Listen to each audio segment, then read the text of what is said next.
어느 처녀의 처절한 원한. 옛날 어느 마을에 이시성을 가진 선비가 살고 있었습니다. 장안에서도 이름 있는 집안의 선비였지만 그때까지 벼슬을 하지 못하고 있었지요. 선비는 지난밤 꿈자리가 너무도 사나워 내친 걸음에 전부터 면식에 있는 스님을 찾아가는 길이었습니다. 스님은 이 선비를 맞으며 법당 앞마루에 마주 앉았습니다. 이 선비가 스님에게 물어보았지요. 이 복에 윤회라는 것이 정말로 있는가? 그야 부처님의 말씀이니 들릴 리가 있겠습니까? 그럼 나쁜 인간이 죽으면 요기 같은 것으로 된단 말이냐? 그야 그럴 수도 있습니다. 선비는 지난밤 꿈속에 찾아와 자기를 괴롭히던 여인은 죽은 후의 요기인 것만 같아 다시금 이렇게 물어본 것이었습니다. 그런데 요기가 있다고 하여도 어찌 사람에게 범접할 수 있단 말인가? 그야 공불이색이니 그럴 수도 있습니다.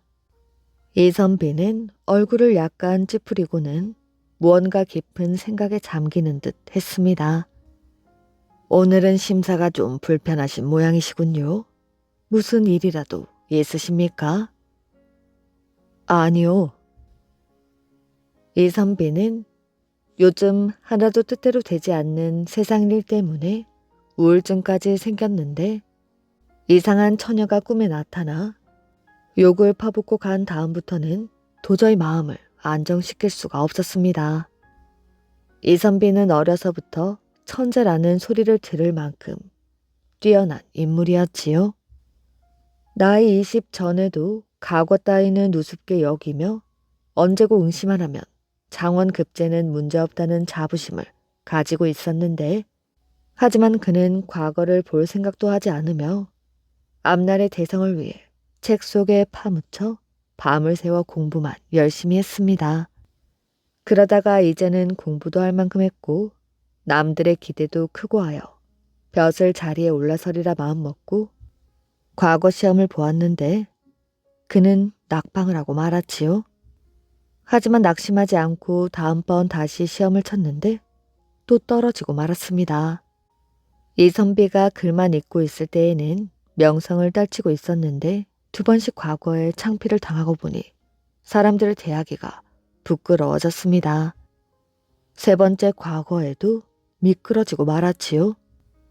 딴에는 온 힘을 다하여 치른 시험이었는데 장원은커녕 급제권 내에도 들지 못하고 보니 다시는 과거에 참여할 용기가 나질 않았습니다.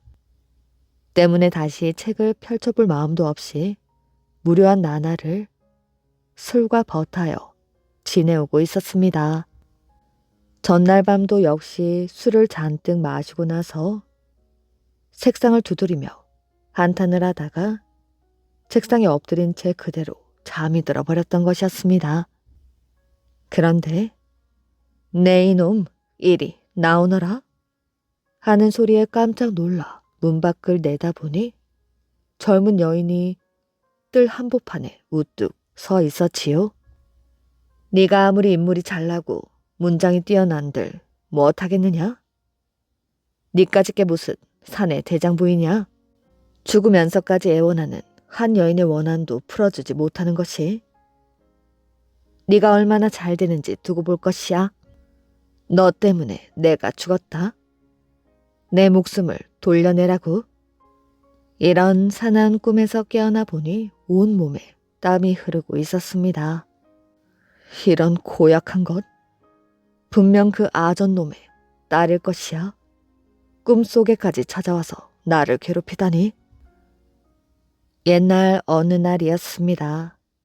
때는 봄이었지요. 어느 봄날 이 선비는 친구를 만나러 성 밖으로 나갔다가 저녁 해가 뉘엿뉘엿 질 무렵 집으로 돌아오게 되었습니다. 그러다가 어떤 집 앞을 지나오면서 보니 반쯤 열린 창문에 다홍빛 치마 자락이 너울거리고 있었지요. 사람이 내다보는 것만 같아 흘낏 쳐다보았더니 창문 안에서 그를 쳐다보는 여인이 있었습니다. 그런데 이선비와 눈이 딱 마주치자 고개를 푹 숙였다가 다시 살짝 들어 추파를 보내는 것이었지요. 이선비는 도대체 어떤 집 여인이길래 그처럼 대담하게 그런 표정을 지어 보일까 하고 생각하며 발길을 돌렸습니다. 하지만 그녀의 얼굴이 한동안 계속해서 그의 머릿속에 떠올랐지요. 그런데 그 뒤 열흘쯤 지나서였지요. 난데없이 아전 김서방이라는 자가 찾아오게 되었습니다. 이선비는 그를 안 적이 없었으며 평소에 왕래한 적도 없었지요. 그런데 이른 아침에 찾아와 꼭 배웠고 여쭐 말씀이 있노라고 간청하는 것을 보면 무언가 심상치 않은 곡절이 있을 것이라고 생각이 되었습니다. 무슨 일로 나를 찾아왔지? 네, 여쭙기 대단히 황송한 말씀이오나? 저 소인의 딸이? 자네 딸이 어찌 되었단 말인가? 실은 제 딸이 얼마 전 우연히 선생님께서 소인의 집 앞을 지나가시는 것을 한번 뵌 후부터 철없는 어린 마음에 꼭 한번 뵙게 해달라고 애걸하기에 몇 번이나 꾸짖으며 달렀으나 끝내 듣지 않고 병석에 누워 일체 음식을 먹지 않고 목숨이 경각에 달려있게 되었습니다. 그래서 염치불구하고 이리 찾아뵙게 된 것이었습니다. 예의에 어긋나는 줄 모르는 바 아니옵니다마는 철없는 소인의 딸 하나 살려주시는 인자하신 마음으로 어려우시겠지만 잠깐만 왕림해 주시어 단 한마디의 위로의 말씀이라도 하여 주신다면 큰 은혜로 알겠사옵니다. 말을 듣고 난 이선비는 당황을 했습니다. 그는 분명 그날 정다운 눈길로 자기를 바라보던 그 처녀의 아버지임에 틀림없었지요. 하지만 자기와 눈길이 한 번 마주친 것만으로도 상서의 깊은 병에 걸렸다는 것은 도저히 이해할 수 없는 일이었습니다. 생면부지의 젊은 처녀가 자기 때문에 병석에 누워 생명이 급박하다는 말을 듣고 나니 무슨 큰 죄나 저지른 것 같았지요. 하지만 점잖은 선비의 몸으로 모르는 처녀를 찾아가 말을 던지는 것은 의리에 크게 어긋나는 불순한 짓으로만 생각이 되었습니다. 무엇이 어째? 어디서 감히 그런 상스러운 말을 찌꺼리는 것이야? 썩 물러가지 못할까? 그는 결국 이렇게 고함을 지르며 두 눈을 부릅뜨고 말았지요. 때문에 김서방은 도망치듯 물러가고 말았습니다. 그로부터 며칠 뒤 김서방의 딸이 18 꽃다운 청춘을 버리고 저 세상으로 떠났다는 소문이 들려왔지요. 바로 어젯밤 그 처녀가 꿈속에 나타나 행패를 부렸었던 것이었습니다. 스님이 다시 물었습니다. 무슨 깊은 근심거리라도 있으신가 보군요. 여보게 저녁은 되었고 내가 술을 한 병 가지고 왔으니 마셔보자고. 우리 절 뒤에 있는 상상봉에 올라가 달 마중이나 하면서 술을 마시고 이야기나 나누세. 두 사람은 이윽고 절 뒤에 있는 깎아지른 듯한 절벽 위로 올라가 자리를 잡고 술병을 기울였습니다. 이선비는 술을 한 잔 두 잔 자꾸만 마시면서 무릎을 툭툭 두드리기도 했습니다. 그러다가 몸을 좌우로 흔들며 무슨 소린가 중얼거리기도 하더니 통곡하기도 하였지요. 마주 앉아 그 모습을 보고 있던 스님은 깜짝 놀라는 얼굴이 되었습니다. 아니, 이게 웬일이십니까? 많이 취하신 모양이군요. 그만 일어나 내려가시지요. 그 여인이 내 신세를 망치고 있다고. 철없는 여인의 원혼 때문에. 철없는 여인이라니요. 그게 도대체 무슨 말씀이십니까? 자네 술 한 잔만 들게나? 술 대신에 숨겨두었던 이야기나 들려주십시오. 그러더니 스님은 고개를 번쩍 들어 허공을 물끄러미 바라보다가 후 하고 길게 한숨을 내쉬었습니다. 자네가 더 이상하구먼. 도대체 무슨 일이 생각나길래 그러는가? 평생 동안 감추어두었던 이야기가 있습니다. 아무래도 저와 비슷한 일이 있는 것 같아 저도 마음이 설레는군요. 비슷한 일? 자네도 여인 때문에 무슨 봉변을 당했단 말인가? 봉변만이 아닙니다. 신세를 아주 망쳐버렸지요. 피차에 잘 되었네. 어디 그 얘기나 좀 들려주게. 저보다도 먼저 욕하시는 이야기부터 해주셔야지요. 이 선비는 술을 한 잔 다시 따라 마시고 천천히 입을 열어 어젯밤 꾸었던 꿈 이야기와 길에서 만난 처녀가 죽기까지 이야기를 쭉 들려주었습니다. 꿈속에서까지 나를 못살게 구는 것을 보면 그 여인이 도끼를 품어 나를 망치려는 게지. 자, 이제 자네 차례일세. 여자 때문에 신체를 망치게 되었다는 이야기는 도대체 무엇인가? 오늘 밤만은 파괴를 해야겠습니다. 저도 한 잔 주십시오. 이선비는 술병을 들어 스님에게 잔뜩 따라주었습니다. 비우고 나면 따르고 또 비우면 따르고 이렇게 4-4번을 하였지요. 자, 어서 이야기를 시작해 보게나. 그러지요. 그런데 듣고 나서 우리 2사람만 아는 비밀로 끝내 지켜주셔야 합니다. 그렇지 않으면 제가 이젠 무명지옥으로 떨어져 버리게 됩니다. 허허, 이 사람아. 자네는 그리 나를 못 믿겠단 말인가?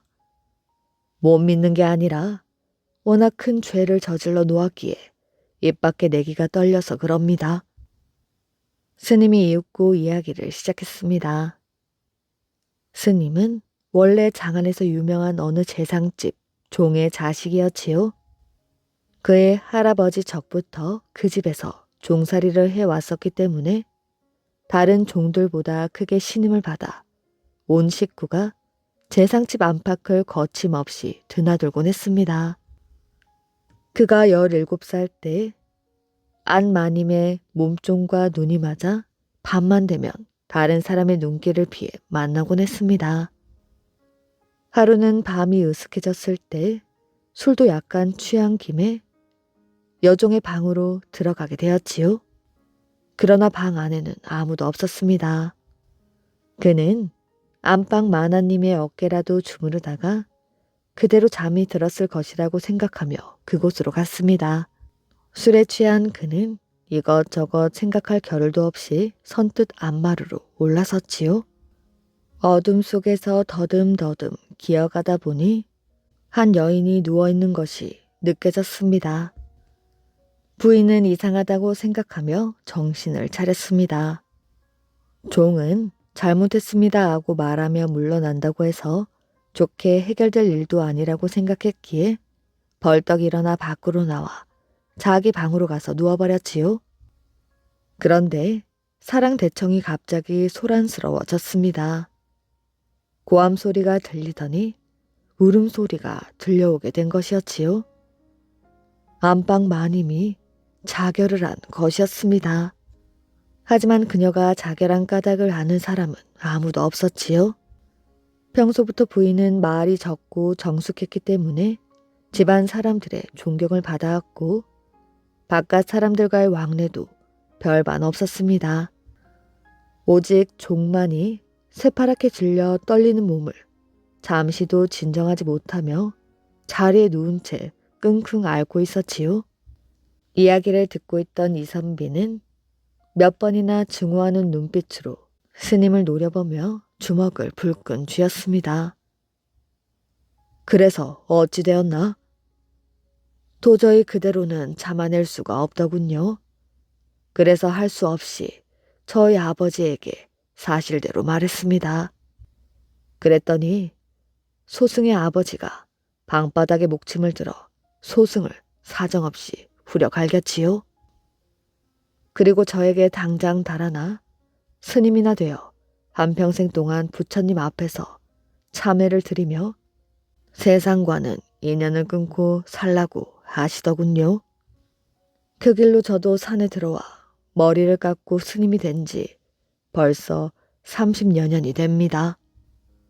그런 일이 있은 지 30여 년 만에 처음으로 사실을 입 밖에 내놓은 이날 밤이었습니다. 이선비는 어이없어 하면서 한참 동안 뚫어지게 그를 노려보다 물었습니다. 그걸로 끝인가? 그럼 그걸로 끝이지 또 뭐가 있겠습니까? 그놈의 여종 때문에 신세를 망친 게지요. 여종 때문이라? 재상 부인의 몸을 더럽혀 해친 생각은 하지 않는가? 그야 당연히 여종 때문입죠. 제가 처음부터 안방 마님인 줄 알고 그런 것인가요? 스님은 자기의 죄를 뉘우치지는 않고 변명하는 말만 계속하고 있었습니다. 그때까지 꾹 참고 듣기만 하던 이선비는 더 이상 듣고 앉아있을 수가 없었지요. 부처님을 모시는 중으로만 알았더니 천하의 몹쓸 악귀였구나.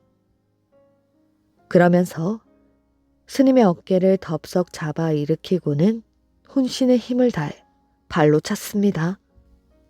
스님은 뒷걸음질 치는 것처럼 움직이다가 어두운 벼랑 아래로 떨어지고 말았지요. 이선비는 넋이 나간 얼굴이 되어 아무도 없는 절벽 위에 한동안 앉아 있었습니다. 그는 이윽고 정신을 차리고 절벽 아래로 내려갔지요. 그는 불상 앞에 몸을 꿇어 앉혔습니다. 그러고는 온갖 잡념을 잊으려고 언제나처럼 눈을 딱 감고 맹자를 소리내어 읽기 시작하였지요. 얼마쯤 글을 읽던 이선비는 자기도 모르게 벽에 기댄 채 어렴풋이 잠이 들었습니다. 그런데 그의 눈앞에 환한 불빛이 나타났지요. 그가 눈을 들어서 보니 산 밑에서 등불이 흔들리며 푸른 옷을 입은 여종들에게 앞뒤로 호의를 받는 교자 하나가 저를 향해 다가오고 있었습니다. 이선비가 마루 아래에 내려서서 머뭇거리고 있으니 교자가 절 앞에 와서 멈추며 안으로부터 중년 부인이 부축을 받아가며 내렸지요. 그러고는 이선비를 향해 두 손을 모으고 절을 했습니다. 아니, 누구십니까? 이선비가 어리둥절해서 묻자 부인이 몸을 일으키며 말했습니다. 나리께선 저의 삼생의 은인이십니다.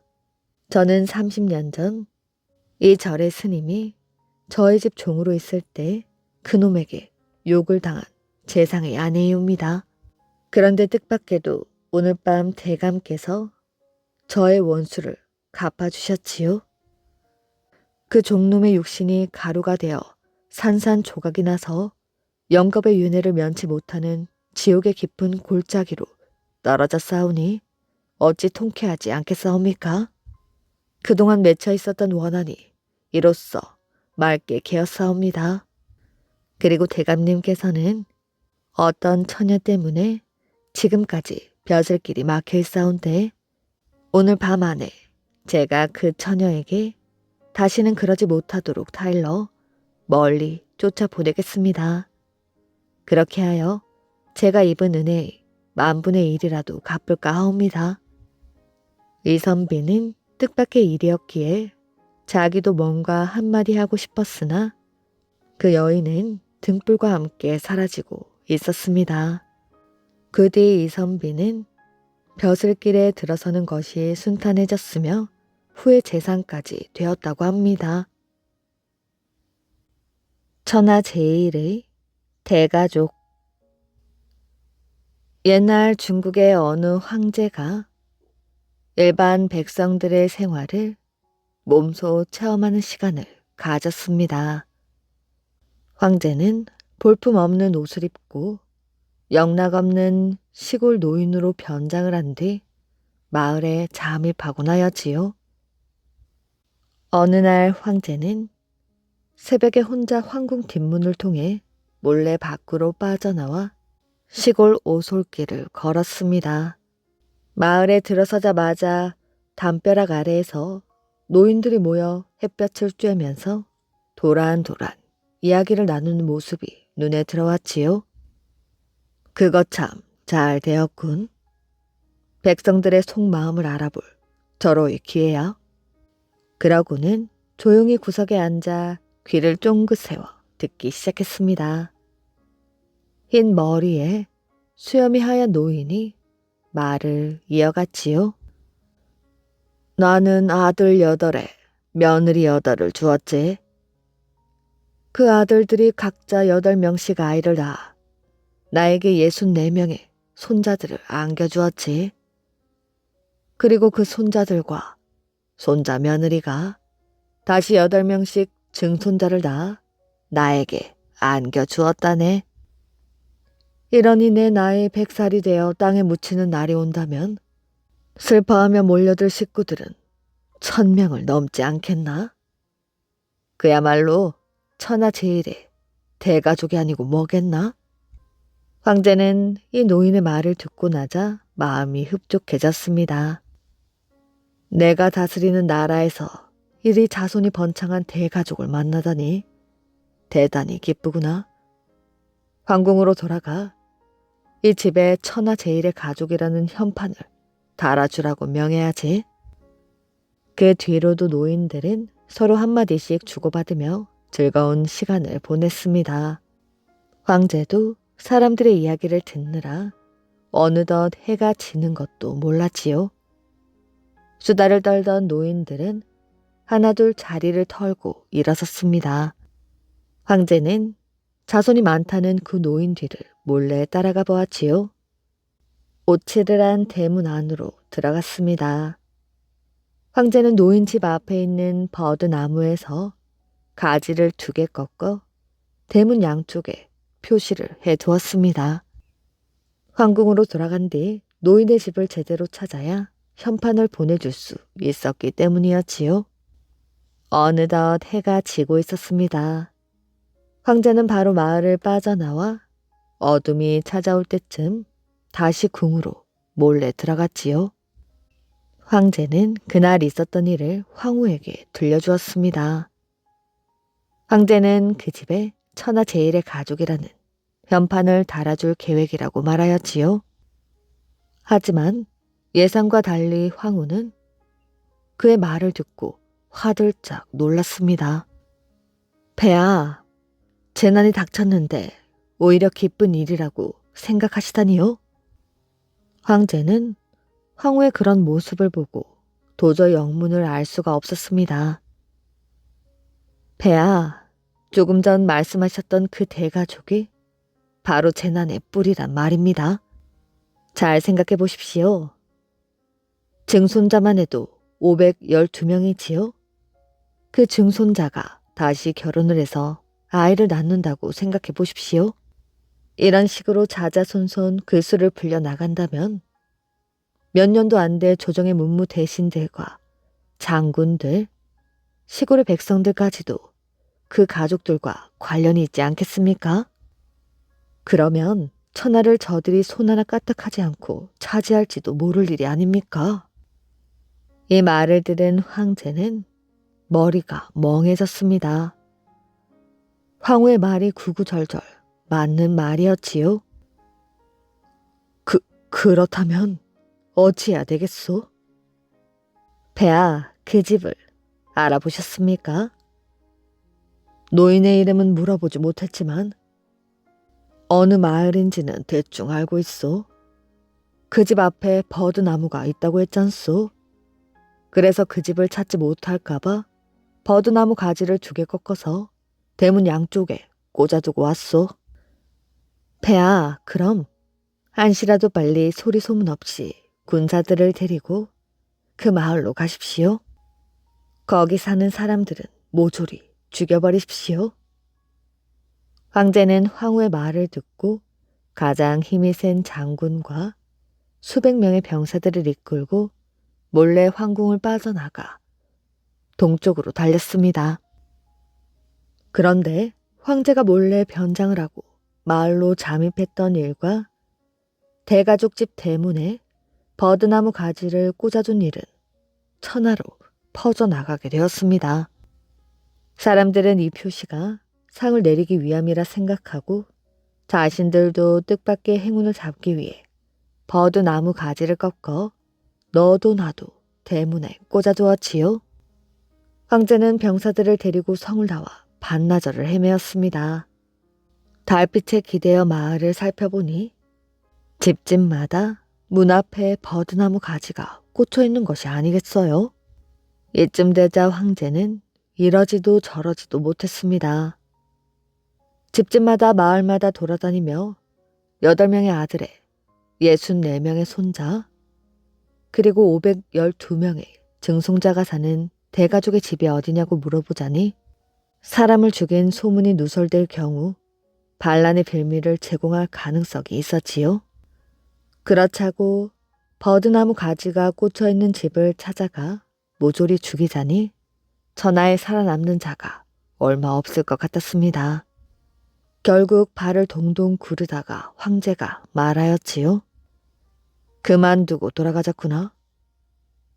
이렇게 칼을 꺼내보지도 못한 병사들을 이끌고 황제는 날이 밝기 전에 황궁으로 다시 돌아올 수밖에 없었다고 합니다.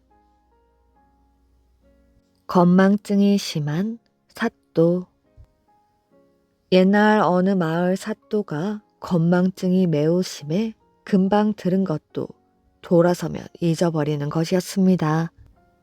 마침 이 고을에 배시성을 가진 좌수가 있어서 매일 관청에 들어와서는 사또에게 인사를 드렸지요. 그런데 배자수가 사또에게 인사를 올릴 때마다 사또는 좌씨의 성씨를 기억하지 못하고 언제나 한결같이 말했습니다. 좌수 성씨가 무엇이었더라? 내 또 좌수 성씨를 잊었네. 그러면 배자수는 늘 같은 말로 이렇게 일러주었지요.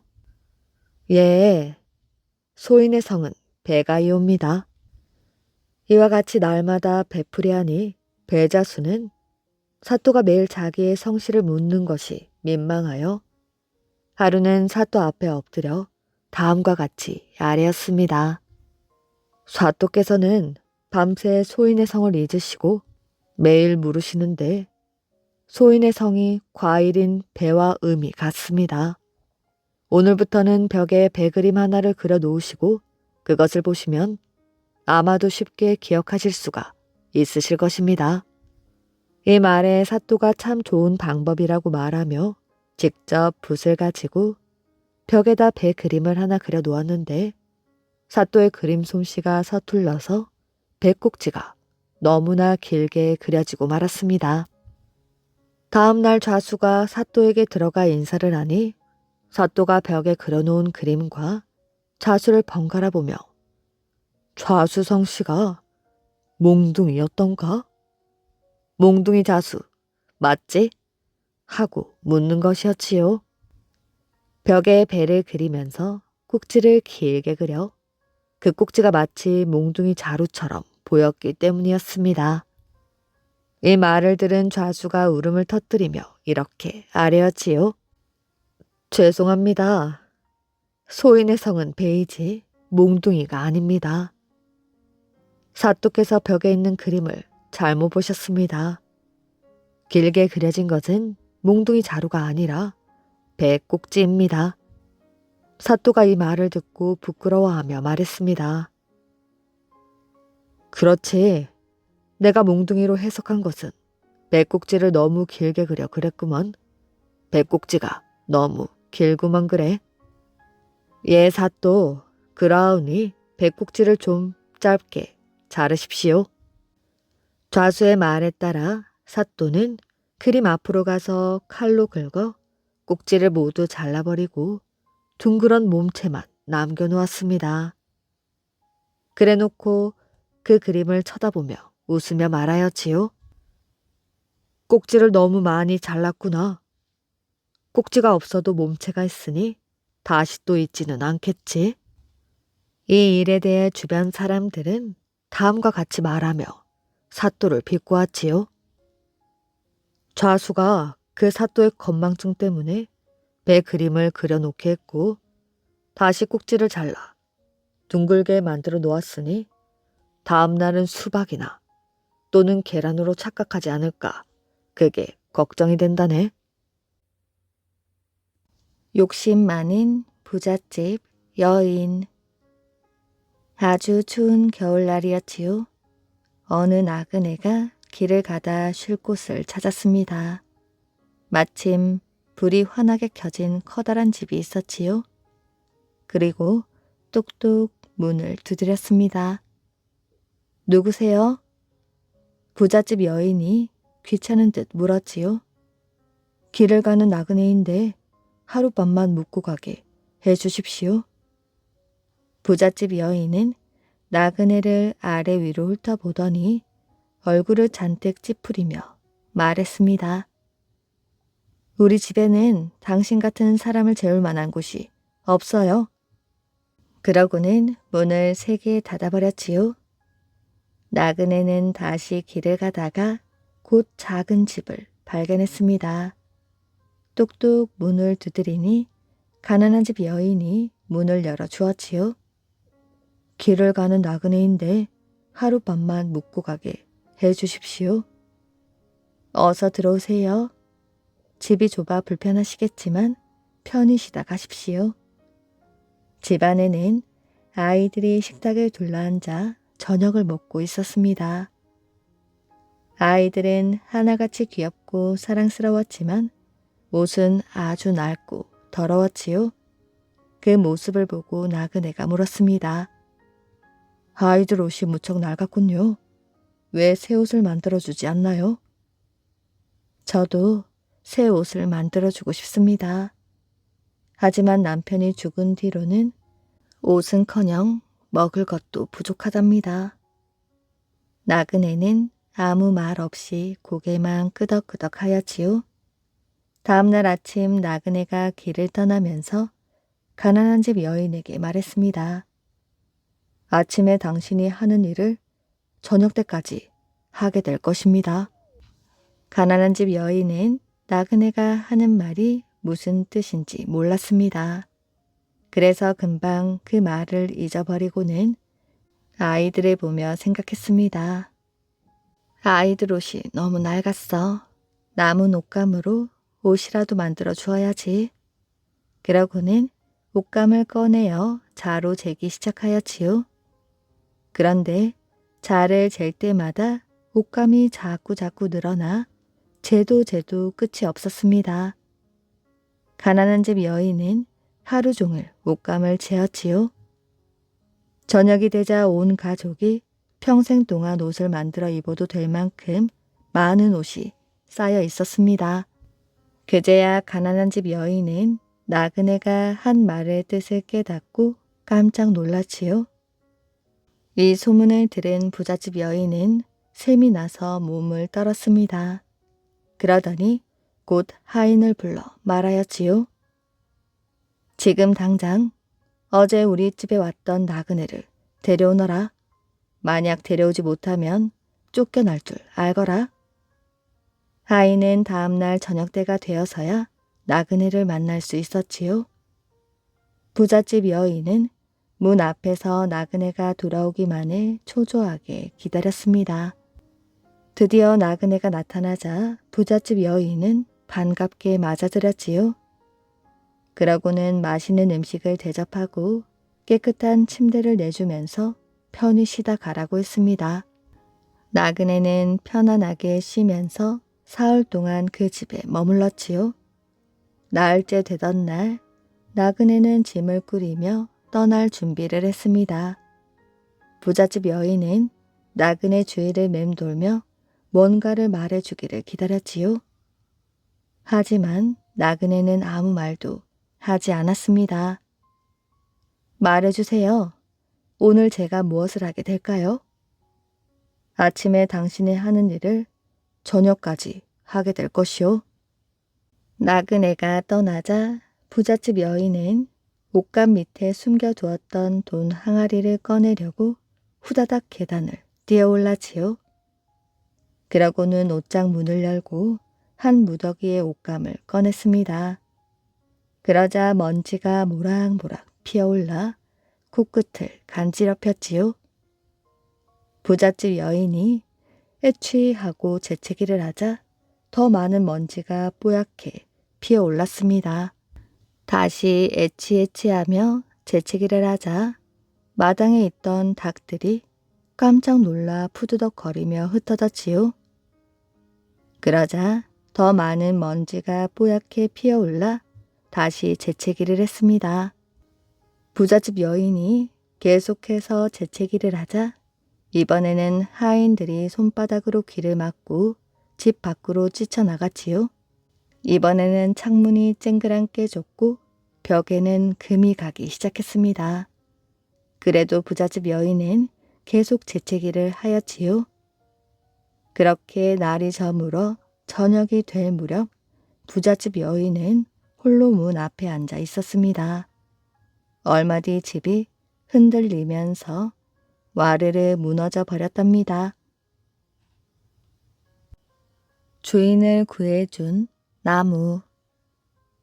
조선 세조 때 좌의정을 지낸 파성군의 집이 서울 환성 안에 있었지요. 파성군은 으리으리한 기와집을 짓고 살고 있었습니다.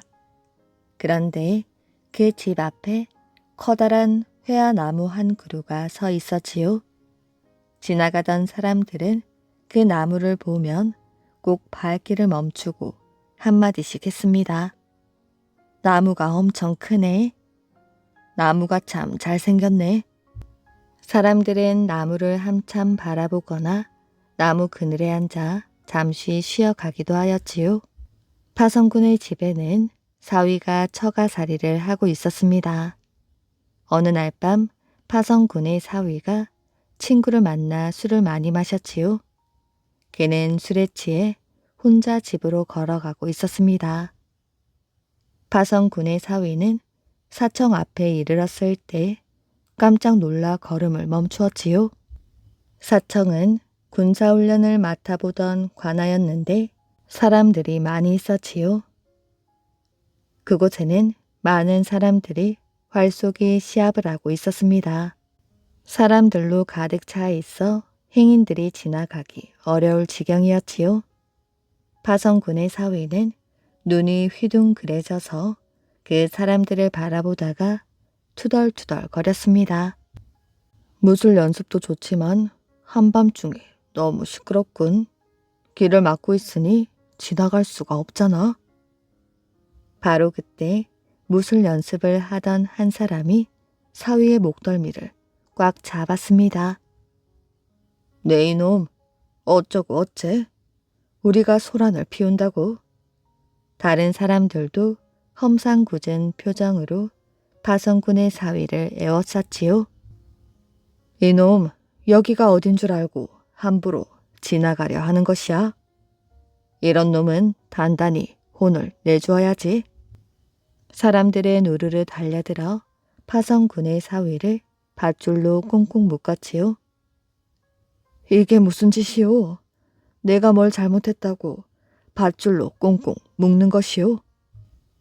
이놈이 아직도 정신을 못 차렸구나. 사람들은 일제히 파성군의 사위에게 덤벼들어 그를 길바닥에 쓰러뜨려 발로 차고 때리고 하였지요. 잘못했습니다. 살려주십시오.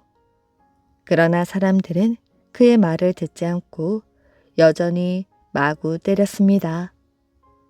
무술 연습을 하던 사람들은 한꺼번에 몰려들어 파성군의 사위가 매맞는 것을 구경하였지요.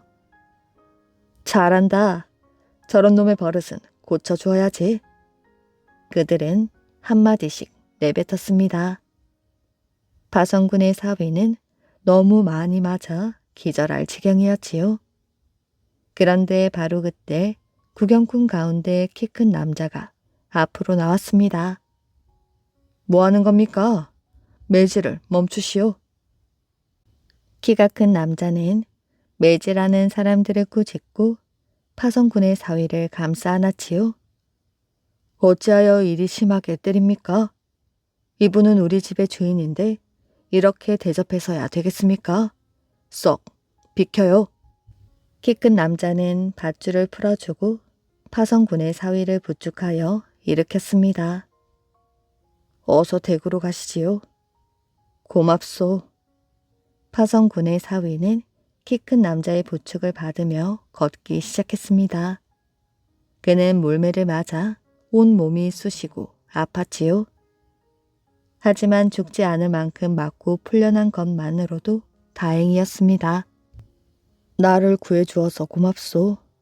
그런데 아까 나를 주인이라 했는데 그게 무슨 말이오? 나중에 아시게 될 것입니다.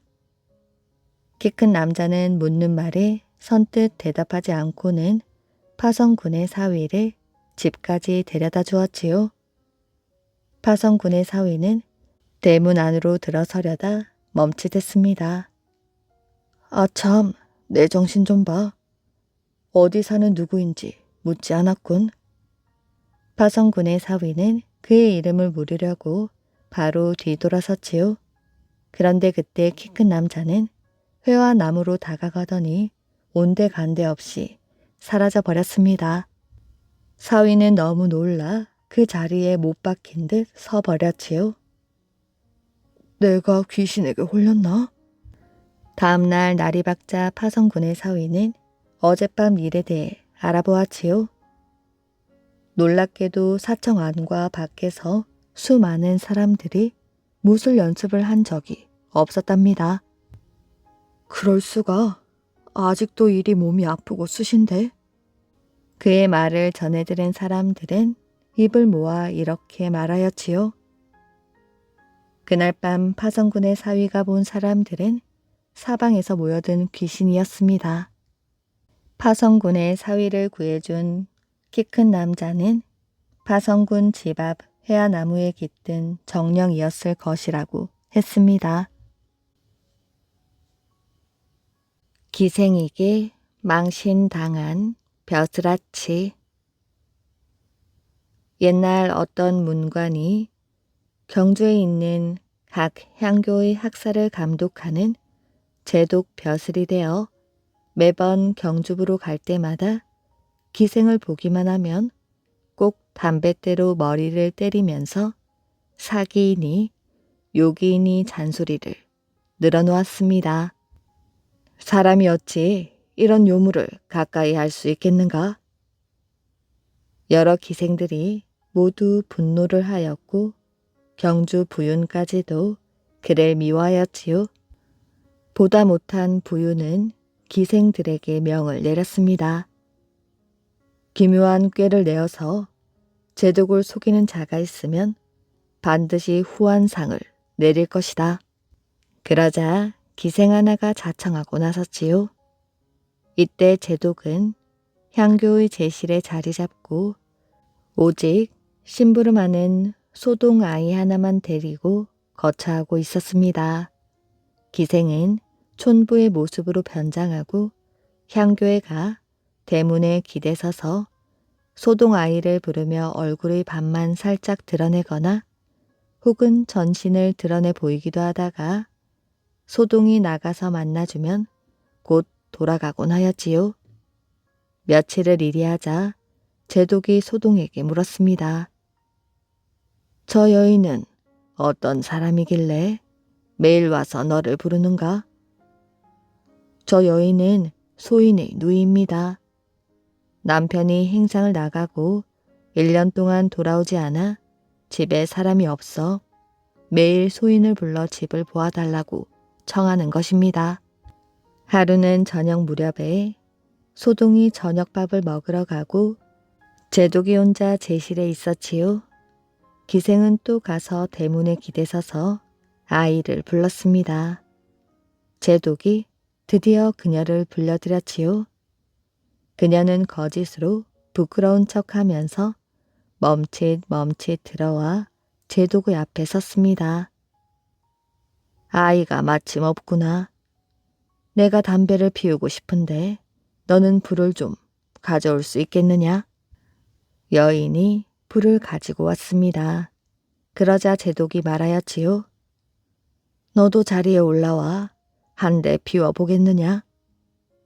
쇳내가 어찌 감히 그렇게 하겠습니까? 보는 사람도 없는데 뭘 주저하느냐? 그녀는 결국 못 이긴 척하고 자리에 올라가 억지로 한 대를 피웠지요. 제독은 드디어 말했습니다. 내가 미인을 많이 보았지만 너 같은 미인은 일찍이 보지 못하였다. 내 너를 한번 본 뒤로는 먹지도 자지도 못하고 있으니 밤에 몰래 올 수 없겠느냐? 여인은 거짓으로 놀라는 척하며 말하였지요. 사또는 귀인이시고 쇳내는 상것인데 사또께서 어찌 천한 계집에게 그런 마음을 품으셨습니까? 나는 진심이다. 사또의 뜻이 정 그러시다면 어찌 감히 명을 따르지 않겠사옵니까? 그런데 한 가지 마음에 걸리는 일이 있습니다. 제가 듣기로는 향교 제실은 지극히 경건한 곳이라 여인이 들어오는 것은 예법에서 금하는 바라고 하는데 이 말이 사실이옵니까? 제독은 깜짝 놀라 말하였지요. 촌 여인이 어찌도 이리 영리한 것이냐? 네 말이 옳다. 사또께서 저에게 마음을 두신다면 제가 한 가지 꾀를 내겠습니다. 제 집이 향교의 문 밖 몇 걸음 거리에 있는데 저만 있고 다른 사람은 없으니 사또께서 몰래 찾아오시면 조용한 만남을 가질 수 있겠습니다. 제가 내일 저녁 동생을 시켜 전립 하나를 사또께 보내드릴 것이니 그것을 쓰고 오면 남들이 전혀 모를 것입니다. 그녀는 드디어 향교문 밖에 초가 한 채를 비워서 거처하고 그날 저녁 소동을 시켜 전립 하나를 제독에게 보내었습니다. 제독이 약속대로 밤에 갔더니 그녀는 제독을 반갑게 맞아들여 촛불을 밝히고 술과 안주를 내왔지요. 제독과 그녀는 서로 술잔을 주고받으며 허물없이 농담을 했습니다. 이윽고 제독이 먼저 이불 속에 들어가 누운 채로 있었지요. 그녀는 일부러 시간을 끌며 눕지 않고 있었습니다. 그때 살인문 밖에서 사납게 부르는 소리가 들렸지요. 그녀가 귀를 기울이고 듣고는 크게 놀라며 소리쳤습니다. 저 소리는 바로 소인의 전 남편의 목소리입니다. 소인이 일찍이 저놈을 남편으로 삼았는데 천지에 둘도 없는 악인이었지요. 살인과 방화를 몇 번이나 했는지 모릅니다. 3년 전 간신히 떼어버리고 다른 남편을 얻었지요. 저놈과는 서로 관계를 끊은 사이인데 지금 도대체 또 무엇 때문에 왔는지 저 소리를 들으니 술이 많이 취했습니다. 사또께서 반드시 큰 변을 당하실 터인데 어쩌면 좋습니까? 그녀는 곧 문을 열고 나가 대꾸하며 말했습니다. 나와 너는 서로 관계를 끊은 지 이미 오래거늘 무엇 때문에 여기에 온 것이야? 네가 나를 버리고 다른 남편을 얻었기 때문에 내 마음이 항상 아프다. 지금 너와 할 말이 있어. 왔다. 그는 이내 살인문을 밀고 들어왔습니다. 그러자 그녀는 바삐 달려 들어와서 말하였지요. 사또께서 어서 피하셔야겠습니다. 그런데 초가집이라 숨을 만한 곳이 없습니다. 방 안에 빈 궤가 있으니 사또는 잠깐 이 속에 들어가서 피신하십시오. 그녀가 손수 궤 뚜껑을 열고 재촉하였으므로 제독은 알몸으로 궤 속에 들어갔지요. 그녀는 곧 뚜껑을 닫고 자물쇠를 채웠습니다. 그자는 취해 가지고 들어와 그녀와 한바탕 크게 싸움을 벌였지요. 네가 나를 등지고 다른 남편을 얻었으니 전에 내가 해준 의상과 기명을 다 찾아가야겠다.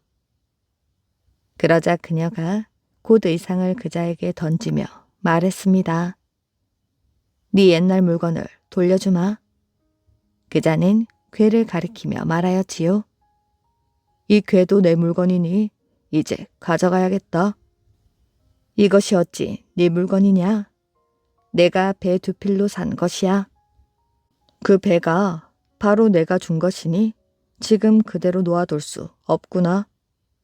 두 사람이 괴를 가지고 옥신각신 실랑이를 했습니다. 네가 내 괴를 돌려주지 않으니 관가에 가서 송사를 해야겠다. 조금 뒤 날이 밝자 그자는 곧 괴를 짊어지고 관가로 달려가고 그녀는 뒤따라 함께 재판정에 들어갔지요.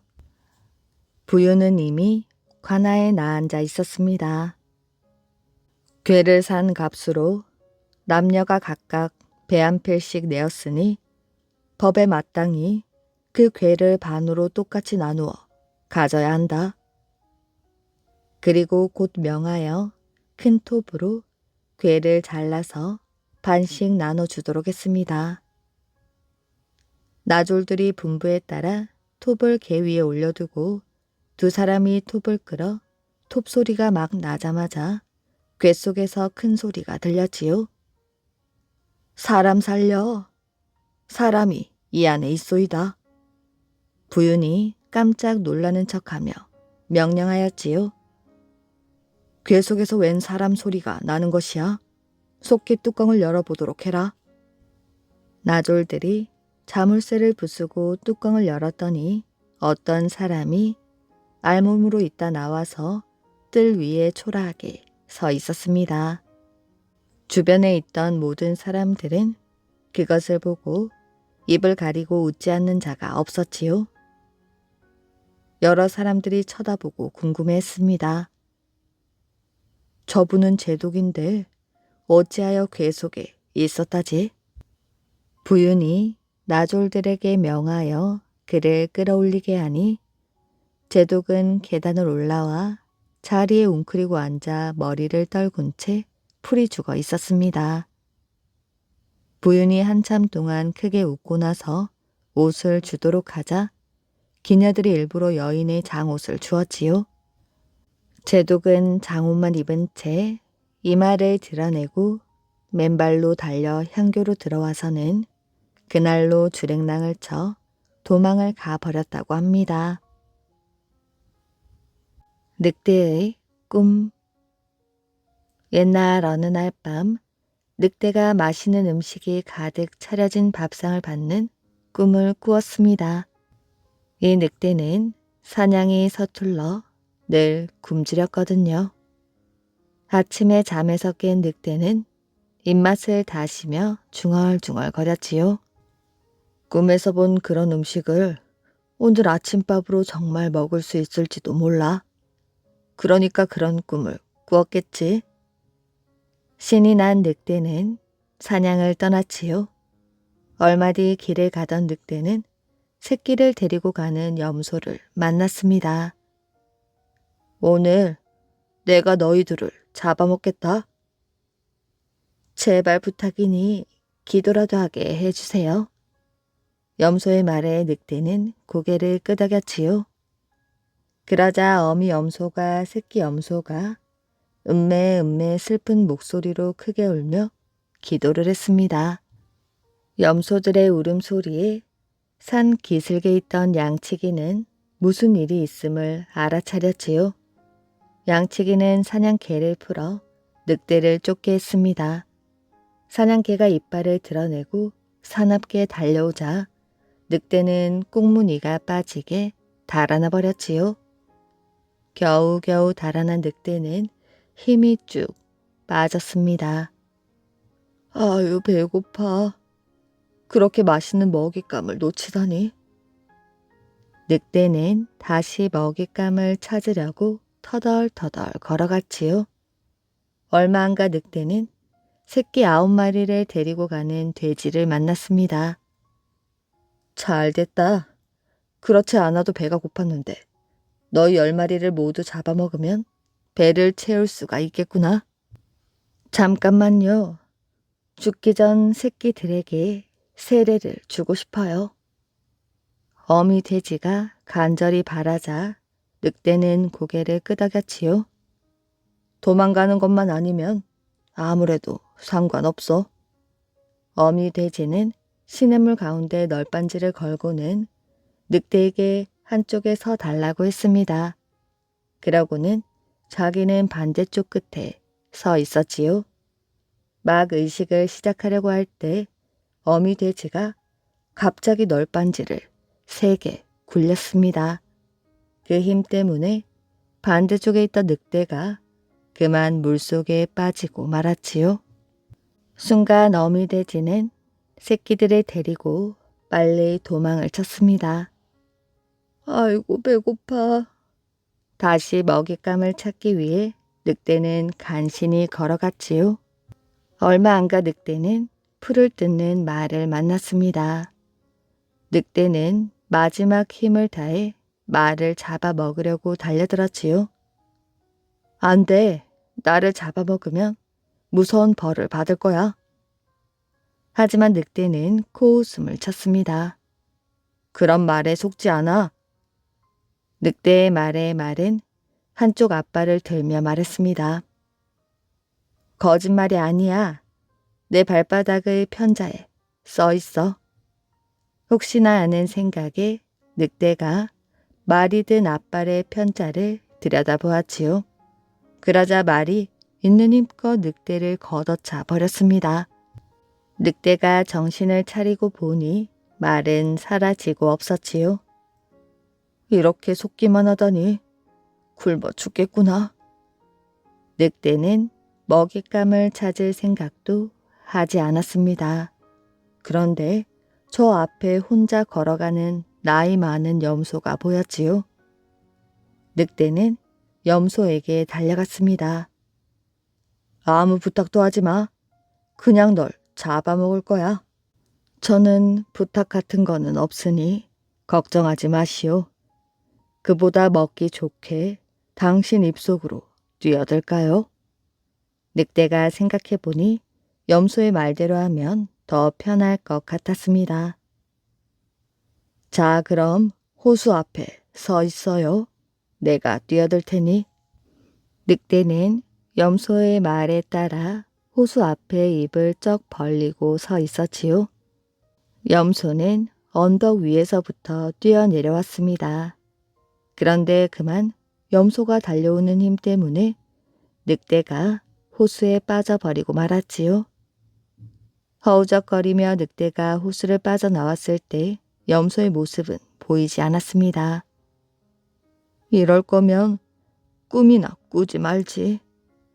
이렇게 속임수에 당하다니 나는 바보인가 봐. 이 교훈을 잊지 않도록 누가 내 꼬리를 잘라주면 좋겠다. 더 이상 걸을 힘도 없는 늑대는 커다란 나무에 기대 서서 넋두리를 했습니다. 바로 그때 내가 네 소원을 들어주지. 갑자기 나무 뒤에서 나무꾼이 나타나서는 도끼로 늑대의 꼬리를 잘랐습니다. 늑대는 너무 아파 펄쩍펄쩍 뛰며 숲속으로 도망쳤지요. 결국 늑대는 꼬리가 잘린 아픔과 굶주림을 참으며 집으로 돌아갔습니다. 앞으로는 절대 함부로 말하지 않겠다고 다짐하였지요. 이야기 재미있게 잘 들으셨나요? 오늘의 이야기는 여기까지입니다. 오늘도 이야기를 들어주셔서 정말 감사합니다. 오늘도 편안한 밤 되시길 바랍니다.